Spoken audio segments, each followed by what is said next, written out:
রাতের সময় ছিল। ঘড়িতে 1:84 বাজছিল। শহরের বাইরে একটা পুরনো হাইওয়ে ছিল, যার পাশেই ভৈরবপুর নামে একটা গ্রাম। সেই গ্রামে একটা অদ্ভুত গুজব ছড়িয়েছিল। প্রতি অমাবস্যার রাতে পুরনো রাস্তায় তালি দেওয়ার আওয়াজ শোনা যায়। আর সেই আওয়াজ শুনেছে, তার সাথে কিছু না কিছু খারাপ ঘটেছে। গ্রামের 4জন ছেলে, রাহুল, সমীর, বিকাশ আর মান্টি, এসব কথায় কখনো বিশ্বাস করত না। এক সন্ধ্যায় চায়ের দোকানে বসে তারা আবার সেই রাস্তা নিয়ে মজা করছিল। দোকানের বুড়ো মালিক রমেশ ধীরে করে বলল, যার মজা উড়াচ্ছে, একদিন দেখবি সেই তোর পেছনে দাঁড়িয়ে আছে। সেই রাতেই 4জন ঠিক করল তারা পুরনো রাস্তায় গিয়ে ভিডিও বানাবে। রাত প্রায় 12টার সময় তারা বাইক নিয়ে বেরিয়ে পড়ল। বৃষ্টি একটু আগেই থেমেছে, রাস্তা ভিজে আর চারপাশে কুয়াশা ছেয়ে আছে। তারা যখন সেই নির্জন রাস্তায় পৌঁছাল, তাদের ফোনের নেটওয়ার্ক হঠাৎ চলে গেল। হাওয়াও অদ্ভুতভাবে ঠান্ডা হয়ে গেল।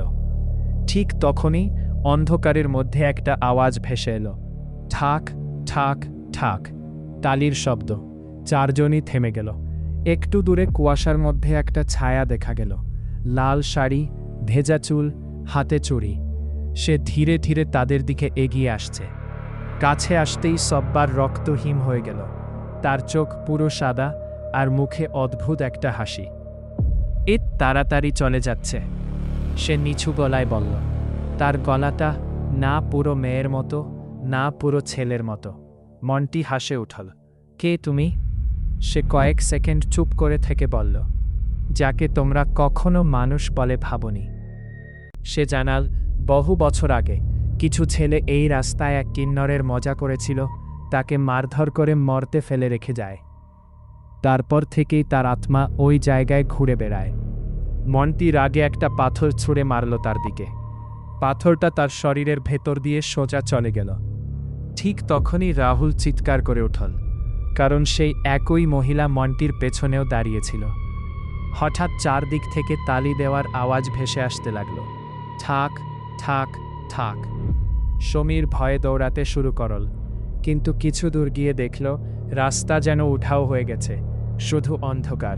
সে যখন পেছনে তাকাল, বাকি 3জন বন্ধু গায়েব, শুধু সে আর সেই মহিলা রয়ে গেছে।